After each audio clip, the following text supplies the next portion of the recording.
Praise the Lord. Good morning. ఈరోజు దేవుని వాగ్దానము కీర్తనల గ్రంథము 146వ అధ్యాయము 8వ వచనము. యెహోవా కృంగిన వారిని లేవనెత్తువాడు. ఆమెన్.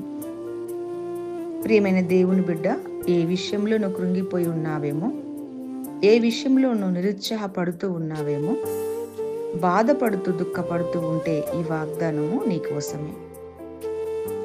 మన దేవుడు కృంగిన వారిని లేవనెత్తే దేవుడు, పడిపోయిన వారిని నిలబెట్టే దేవుడు, నిరుత్సాహంతో ఉన్నవారిని నిలబెట్టే దేవుడు. కానీ లోకములో ఉన్న స్నేహితులు, బంధువులు, నీకు ఇష్టమైన వారు పడిపోయిన నిన్ను లేవనెత్తడానికి ప్రయత్నం చెయ్యరు. కృంగిన నిన్ను బలపరచడానికి వారు ఎవరూ రారు. కానీ మన దేవుడు ఈరోజు ఇస్తున్న వాగ్దానము, యెహోవా కృంగిన వారిని లేవనెత్తువాడంట.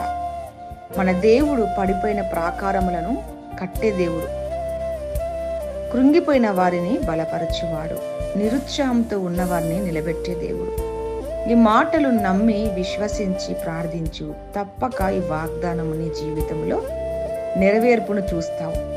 దేవుడు ఈ మాటలను దీవించి ఆశీర్వదించునుగాక. ఆమెన్. ఆమెన్. ఆమెన్.